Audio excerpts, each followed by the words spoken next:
Un cordial saludo, soy Nicolás Fernández. Bienvenidos a Innato. Me acompaña Yanné Fayad, activista por la vida, y Lisba Mode, activista pro aborto, en el conversatorio de Innato, el primero que voy a hacer en este año 2022. Sean ustedes bienvenidas. Ellas ya conocen las reglas del conversatorio, así que vamos a iniciar donde vamos a tratar estos tres nudos críticos que se están tratando en el proyecto de despenalización del aborto por violación.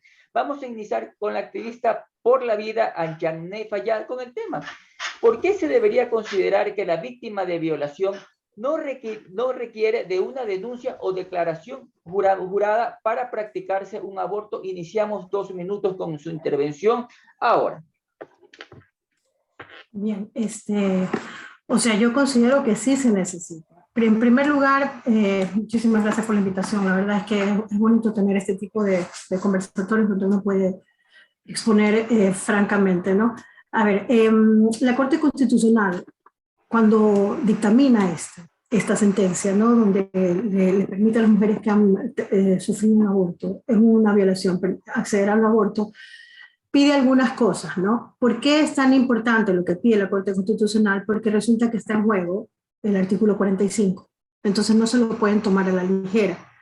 Tenían que confirmarse de que el momento en el que una persona va a hacer, digamos, pasar en una excepción, a pasarse por un costado, el artículo 45 debía ser lo suficientemente sustentado como para que ellos pudieran actuar, ¿no? No sé si estoy un poco enredada en la explicación. Entonces, yo creo que por eso es que sí pone algunos parámetros que hay que cumplirse para el desarrollo de la sentencia. Entre ellos está la denuncia.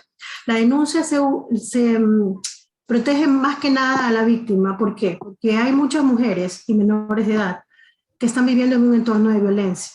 Entonces, si van coaccionadas por su maltratador, abusador, violador, lo ideal sería que ella tenga la oportunidad de decirlo, pero no es así.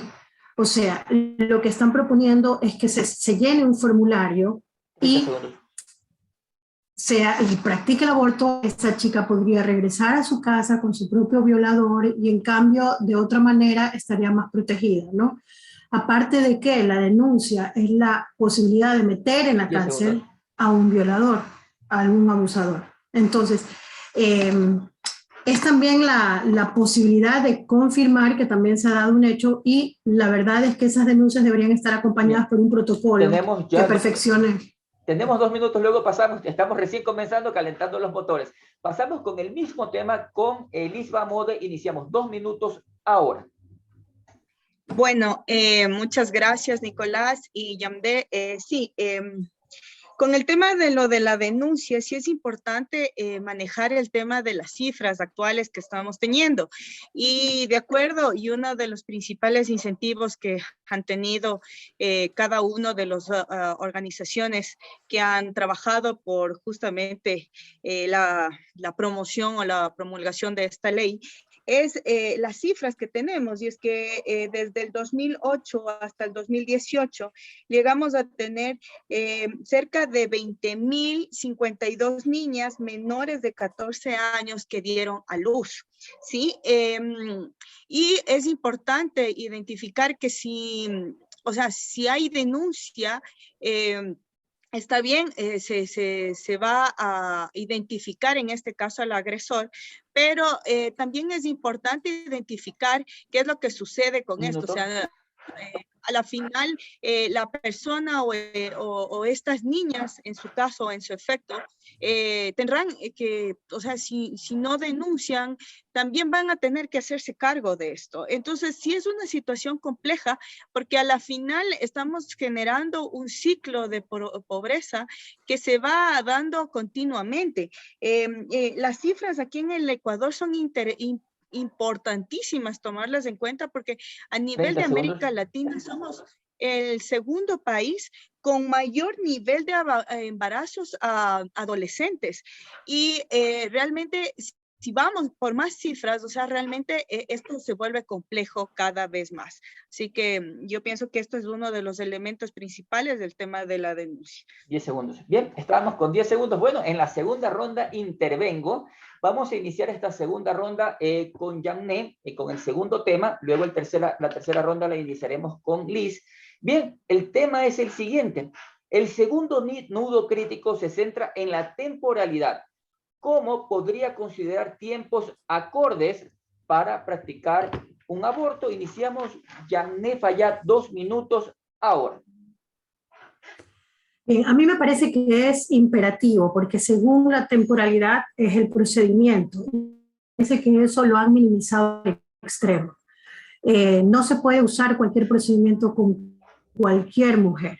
Eso hay que tenerlo clarísimo. Y eso no se ha revisado ni en la Comisión de Justicia ni en el Pleno de la Asamblea. Es increíble que en la Comisión de Justicia salían doctores hablando de démosle misoprostol a todo el mundo, pero yo sí quisiera que la gente estuviera consciente de lo que es tomar misoprostol. O sea, produce unas contracciones en el útero terribles que si la paciente, la mujer menor de edad, no sabe, empieza a tener eso y ¿qué sucede con ella? Entonces, no podemos ser tan ligeros y decir el aborto se puede practicar a cualquier edad, en cualquier momento. Y por más que dicen no es aborto, a los 9 meses, en el tercer trimestre, sí se llama aborto. Tiempo aquí, Yamne, para preguntarle directamente. ¿Usted cree que debería respetarse lo que dice la Constitución, que se garantiza la vida desde la concepción? Es decir, ¿el aborto no se permitiría o usted daría un plazo como se ha propuesto de que sea hasta que se sienta el primer latido del corazón? Esto entre la semana 4ª y 5ª, si no me equivoco, de la formación del feto dentro de la madre. ¿Cuál sería el tiempo que usted calcula dentro de esta temporalidad? Le retomo su tiempo, está en 53 segundos. Yo tengo clarísima una cosa, yo no estoy de acuerdo con el aborto, ni siquiera en la primera semana, por la vida. Pero dado que estamos trabajando sobre una sentencia ya emitida, pues yo me inclinaría a pensar en el menor tiempo posible, no solo por el nascituro, sino también por la víctima. Decir que a una víctima le van a practicar una cesárea en el tercer trimestre para que tenga un hijo muerto es traumatizante. En el segundo periodo, donde probablemente en el segundo trimestre, donde todavía quizás ha sentido alguna patadita, créanme que estamos hablando de cosas muy, muy importantes. No se debe tomar tan a la ligera. De los procedimientos también depende el costo. ¿Cuán preparado está este Estado para asumir costos que van incrementando? A una persona se le hace un aborto, aunque sea por succión, y después hay que hacerle seguimiento y hay que hacerle también ecos, exámenes, etc. Estamos hablando de un costo muy importante que también depende del procedimiento. Entonces no podemos también lanzar todo al, no, sí, hagámoslo. Hay que poner cabeza en todo esto. Bien, ya. Vamos a pasar con Liz Bamode, el mismo tema, estamos hablando de la temporalidad. ¿Usted coincide que se debería garantizar, como dice la Constitución en el artículo 45, desde la concepción, o cree que debería existir el latido del corazón, tomarse en cuenta eso, o algún tiempo específico de temporalidad? Iniciamos 2 minutos ahora con Liz Bamode, por favor. Yamde, estoy justamente muy alineada a lo que dice Yamde. Esto tiene que ser un estudio más profundo, no tomado tan a la ligera, porque eventualmente es justamente lo que decimos. O sea, mientras menos tiempo existe en este caso de la concepción, es importante, inclusive los procedimientos tienen un costo menor y cuando pasa más tiempo, o sea, hablar de un segundo trimestre, ya realmente estamos hablando ya es una persona, o sea, tiene todos los componentes de una persona y está ahí, y creo que va a ser igualmente de traumático para la persona a la que le están practicando, en este caso al aborto, como obviamente para en ese rato quitándole la vida al ser que va a ser producto de ese aborto. Le interrumpo aquí su tiempo, le detuve su tiempo, Liz, porque le quiero preguntar, porque es que se supone que eso es lo que se está discutiendo en la Asamblea. Ya hubo el primer debate. O sea, los asambleístas se presentaron en el primer debate y todavía no tenían claro la temporalidad, pues. Entonces, se está pensando que podría ser hasta la semana 14. Esta es la foto de un feto de 12 semanas, ¿no? Las prácticas del aborto, entre ellas se aplica el cloruro de sodio, que también se aplica para la pena de muerte a sentenciados en Houston, me parece. Hay una película, el caso de David Gale, donde se le pone cloruro de sodio, justamente ya se menciona esto, ¿no? Y de la misma forma, se le podría aplicar para ocasionar un paro cardíaco al ser que acabo de mostrar la foto y que se estaría formando. Pero ese es el tema que se está realmente aquí tratando. ¿Usted está de acuerdo claramente con lo que le pregunto? Cumplir con lo que dice el artículo 45, desde lo que se dice en la garantizar el derecho desde la concepción de la vida, o usted pondría algún tiempo. ¿Cuál es puntualmente la posición de Liz Bamón? Puntualmente la posición de Liz Bamón es poner un tiempo no mayor de 4 a 5 semanas. No puede ser más, porque realmente inclusive para la misma persona que va a ser practicada, en este caso la mujer a la que le van a practicar el aborto, se está poniendo en riesgo justamente uno de los artículos en los que dice que nosotros también tenemos que velar por un tema de salud, ¿no es cierto? Y si vamos a poner en riesgo también a la mujer, o sea, es un tema súper complejo. Entonces, lo primero, no se debería esperar hasta 12, 14 semanas. Es mucho tiempo. Y ahí deben de ir, obviamente, igual que en el resto de promulgación de leyes, tienen que ir expertos para analizar este tema. Sí, estamos en 30 segundos todavía. Detengo su tiempo porque justamente ahí, es que ese es el tema. Entonces, ¿qué ha hecho la Comisión de Justicia todo este tiempo? Y el artículo 150, porque todo el mundo habla del literal 2, ¿no? Para justamente que la violación, eliminar y que sea solamente para mujeres con enfermedad mental, pero el literal 1 dice que si se pone en riesgo la vida de la madre, ¿no? En el momento del parto, se podría practicar el aborto. No creería que ahí podrían estar estos temas de salud que son precisamente cuando se habla de niñas que han sido violadas y que obviamente su contextura física no les permitiría de pronto estar en un proceso tan complicado como también lo que ha mencionado Yamne. Estamos con 20 segundos, Liz. Aquí es un tema importantísimo porque estamos viendo la punta del iceberg, o sea, ya estamos viendo cuando las cosas están dadas y es importante activar todos los protocolos desde el inicio de una situación compleja, o sea, si es una niña violada, pues, o sea, el tema es bien complejo porque esto es un proceso que ya se está dando con anterioridad y obviamente, o sea, están en riesgo ambas personas, tanto el niño que está por nacer como la niña, que en muchos casos, si vemos las cifras, son menores hasta de 10 años. Entonces, estamos sí hay que tomar en cuenta. Vamos a pasar al tercer tema, me quedo contigo, Liz, ¿no? Y el tercer nudo nos habla de la objeción de conciencia. Los médicos tendrían que practicar el aborto aunque no estén de acuerdo a fin de precautelar la salud de la víctima. Es justamente lo que estamos conversando acá. A ver, si los médicos hacen un juramento, ¿no? Justamente de precautelar la vida, y se los podría, según la sentencia, de pronto tener algún tipo de denuncia por no acatarse. Habría que preguntarle a un médico, si usted es médico o ya no es médico o algún familiar tienen en su, que sea doctor, preguntarle si ellos estarían también de acuerdo de practicar de pronto una pena de muerte poniendo una inyección a un sentenciado a muerte, cuando se aplica para el aborto un tipo de procedimiento similar. Tendríamos, y usted estaría de acuerdo que se denuncie al médico que no ha ayudado en este caso o ha practicado el aborto hasta víctima de violación. Iniciamos 2 minutos, Liz. Ya, ahora hay un tema, ¿no?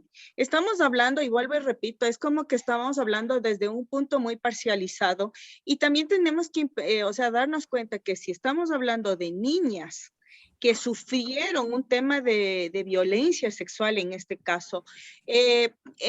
O sea, hay todo un proceso que antesale, o sea, no es solo cuestión de denunciarle al médico porque no quiso hacer el proceso, porque detrás de eso hay otras cosas más importantes, que está el violador, que está todo el proceso del por qué la niña llegó hasta esta instancia de tener el bebé.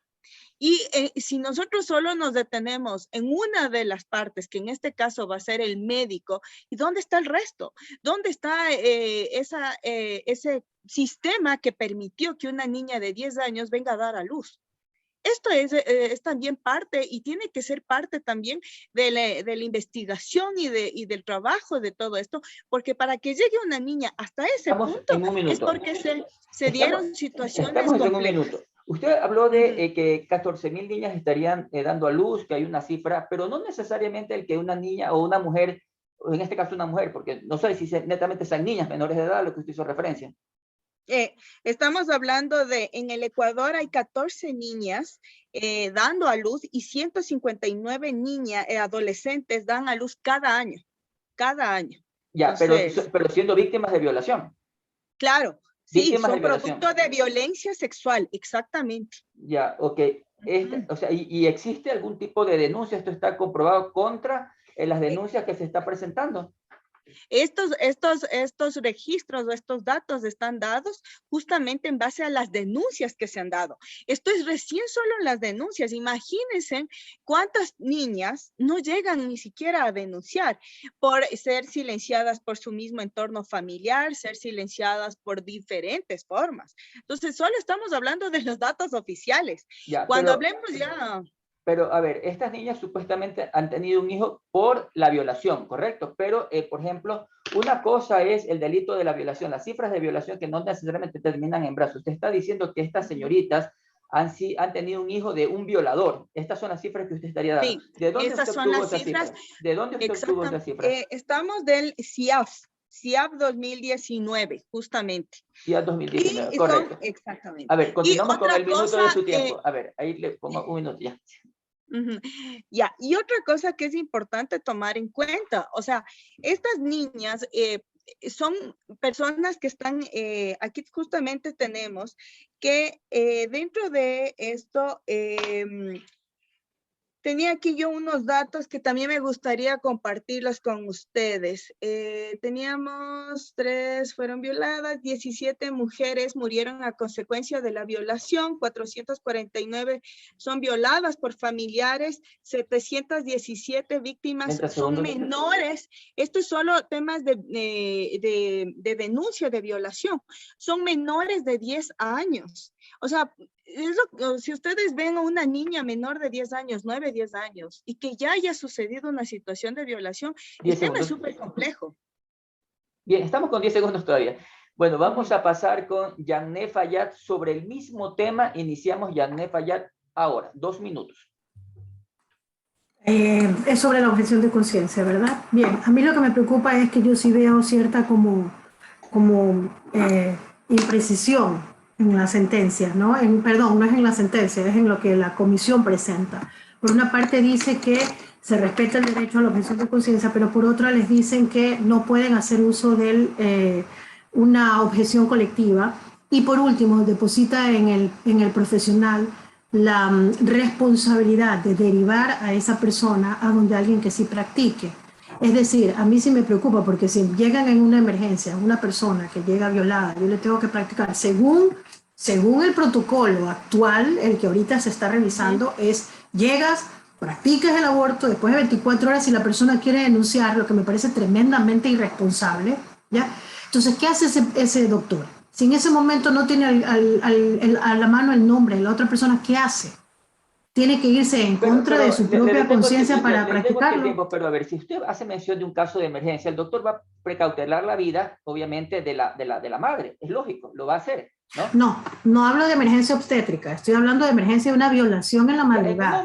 Porque emergencia obstétrica, eso ya está cubierto. Okay, hoy penaliza a cualquier profesional que no quiera. La emergencia que usted está hablando de la violación, obviamente el doctor la va a atender. Pero eso no quiere decir que la víctima tendría que entrar a un proceso de denuncia, porque ahí estaríamos también tapando el punto número 1, el primer nudo, Yanné. ¿No le parece contradictorio? Pero estoy hablando de la objeción de conciencia. Objeción de conciencia. Con el nudo 1, pues. Por una parte sí, pero yo voy a hablar desde el punto de vista profesional. Yo soy doctor, recibo un caso de una jovencita que ha sido violada y me toca practicar el aborto. Estoy de madrugada, soy el que está de turno, la doctora que está de turno. ¿Qué hago? Si yo he dicho que no voy a practicar abortos, tengo que conseguir en ese momento, por teléfono, ver en el listado quién está disponible, recae sobre mi responsabilidad y eso no es justo. O sea, si el ministerio no tiene un nombre y no tiene gente disponible, eso lo tiene que ver el ministerio, pero no puede obligar a personas que han hecho un juramento de Hipócrates y que lo respetan a practicar un aborto cuando ellos no quieren. O sea, ¿dónde está el derecho a la objeción de conciencia? Eso es peligrosísimo. Entonces, son cosas que se están dando por sentado y son nudos que la Comisión de Justicia no los trabajó. Aquí le detengo su tiempo, disculpe que le detenga su tiempo, pero a ver, ¿qué opina usted entonces, pues, Yanné, sobre todo este tema que se ha dado en la Comisión de Justicia que la preside Alejandro Jaramillo y que para el momento del debate principalizó, perdón, a su alterna Verónica Carrillo para dar un discurso. ¿Qué opina usted de esto? Porque esto se puede convertir, de hecho a mí me llegó ayer ya un informe de las unas correcciones que han hecho los asesores de la Asamblea y prácticamente se estaría quedando igual. Pues entonces, ¿a dónde vamos a llegar con esto, Janet? ¿Cuál es mi opinión? Cuando yo leí el informe de la Defensoría, el proyecto de ley de la Defensoría, empezando por el título estaba mal, porque no era el derecho al aborto, era el acceso, garantizar el acceso, porque al ser el aborto un delito no pueden convertirlo en derecho. Ya lo que tienen que garantizar el acceso con un protocolo bien elaborado. Yo tenía esperanza de que la comisión... No, pues esta pregunta no era con mi tiempo, era una opinión. Sí, no se preocupen porque tenemos una ronda más y en la siguiente ronda ustedes se desplayan y vamos a comenzar contigo, Liz. Iniciamos 2 minutos sobre las conclusiones de todos los 3 puntos que hemos hablado. Yo en esta parte no les voy a interrumpir. 2 minutos, Liz, por favor. Justamente y de acuerdo como lo está estipulando bien Yamné, hay varias imprecisiones. Es importantísimo, no solo por el tema de decir estoy en pro aborto por determinadas situaciones, porque obviamente las cifras se dan y las situaciones se dan, pero sí es importante que nosotros debemos ser muy claros y muy sensibles en el tema de tomar tiempos, establecer protocolos, identificar quiénes van a ser los responsables de cada una de estos procesos que se van a dar. Porque obviamente, y aquí yo me apego mucho a lo que decía Yamné, el Estado está preparado para hacer ciertos tipos de intervenciones.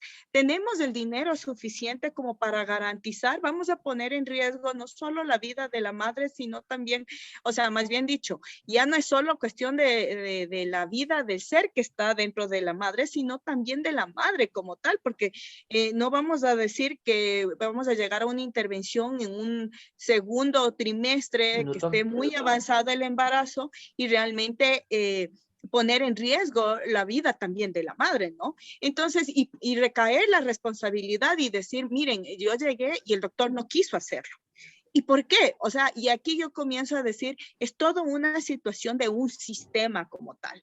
Y vuelvo y repito, nosotros como dos partes, pro vida o pro aborto, sí debemos ser lo suficientemente responsables de nuestros discursos en los que vayan dirigidos a que todas estas acciones que se tomen sean concienzudas y que respeten la vida, en este caso, del individuo, de la mujer que va a acceder a esta situación. Bien, le quedaban 10 segundos a Liz. Vamos a iniciar con los 2 minutos de Janet Fayad. Iniciamos 2 minutos ahora y quería preguntarle si usted coincide con las cifras que mencionó Liz en su intervención del CIAT. Ella citó 2 minutos ahora.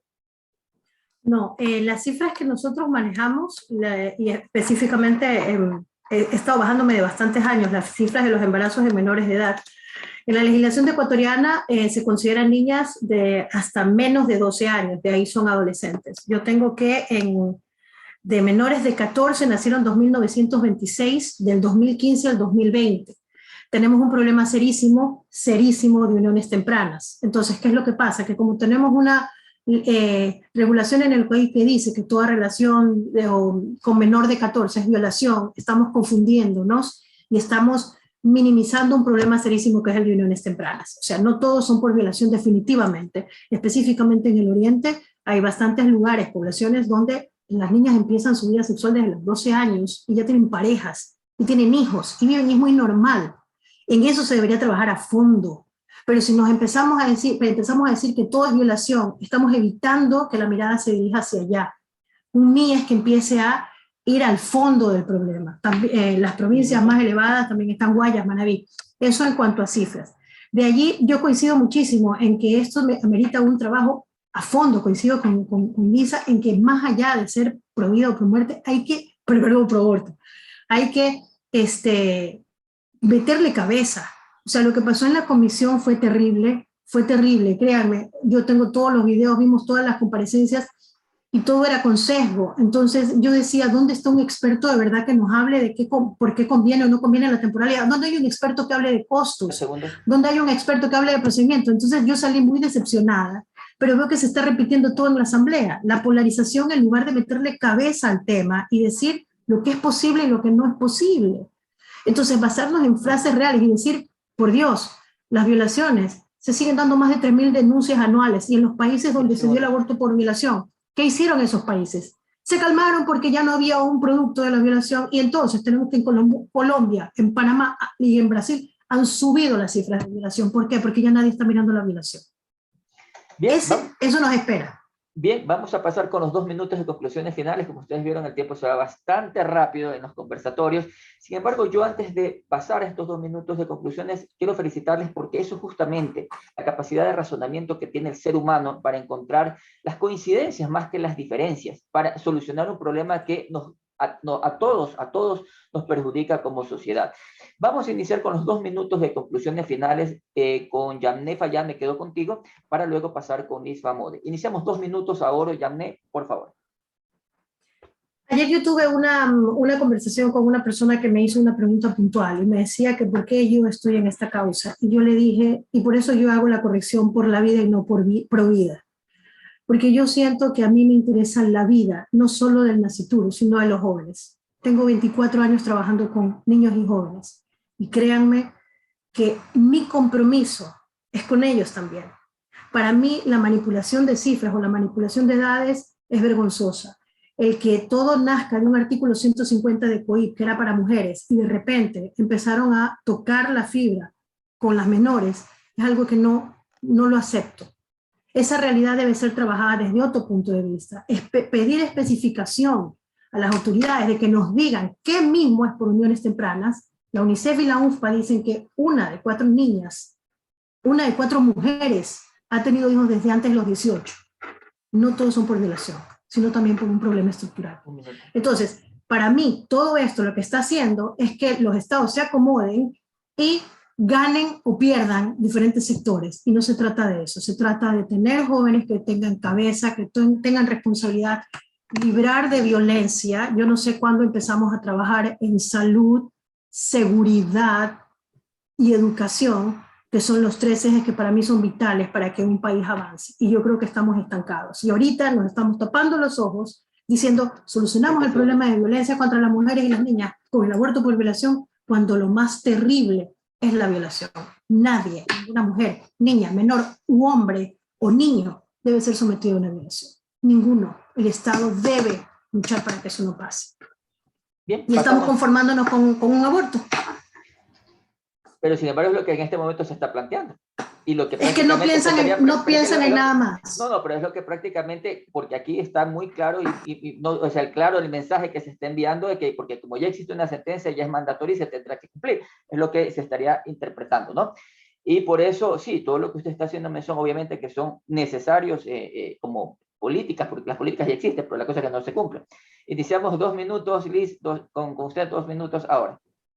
Ya, bueno, yo dentro de lo que es como conclusión, y yo pienso que más que conclusión es como una reflexión que deberíamos tomar en cuenta sobre estos temas, y justamente en el trabajo que podemos llevar a tener con los jóvenes, con los niños específicamente, es que, y justamente lo decía Yamne, o sea, el efecto como tal es la violación, el aborto, ¿no? O sea, ya es el producto final de un proceso que se ha dado anteriormente.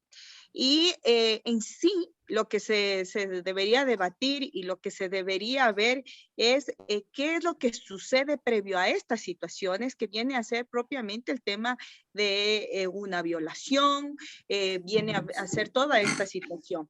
Entonces, sí es importante que nosotros identifiquemos y desde muy jóvenes y desde siempre se ha dicho, no busques los efectos, pero sí busca las causas de qué es lo que produce esto, ¿no? Otra cosa que a mí me parece que es muy importante y muy necesaria tomar en cuenta, y que también justo Yamne lo decía un poco, y es tomar en cuenta la visibilización de cifras de niñas que a muy temprana edad tienen relaciones consensuadas. ¿Qué está sucediendo? Porque muchos de los embarazos adolescentes, como lo decía bien Yamne, no es producto de violaciones, son producto también de relaciones consensuadas. ¿Qué estamos haciendo por ellas? ¿Qué estamos haciendo por generar un sistema con una estructura en donde nuestros adolescentes tengan la capacidad de proyectarse a un futuro y no generar un círculo de pobreza? Pienso que eso es lo que deberíamos reforzar desde un inicio, el inicio del proceso como tal, y no enfocarnos en el final, que es el efecto, en este caso, el aborto. Bien, antes de irme, rapidito quisiera preguntarles si ustedes encontrarían una solución en solicitar el archivo de este proyecto, porque según lo que yo he escuchado en esta entrevista, creo que más vacíos que se ha demostrado y se ha evidenciado con la ponencia de los asambleístas, no estarían dejando claro un proyecto que luego que se tendría que convertir en ley. ¿Ustedes estarían de acuerdo que este proyecto se archive? Yamné y Liz, ¿ustedes qué me dicen? Sí, yo personalmente estoy totalmente de acuerdo con que se archive como está. La verdad es que yo creo que era algo demasiado delicado como para trabajarse de la manera que lo han hecho. Y esto debe ser trabajado por expertos, no por activistas, expertos, gente que de verdad maneje cifras, que maneje salud. O sea, yo creo que este proyecto debió caer en salud, no en justicia, porque en justicia de verdad parece que en justicia no hicieron nada. Bueno, yo le pregunté a Sofía Spin, y disculpen que me esté alargando con el tiempo y quitándoles el tiempo a ustedes, pero yo le preguntaba eso a Sofía Spin, ¿no? ¿Por qué no se trató en la Comisión de Salud? Y es, creo que algo que todavía no está muy claro y no se ha definido.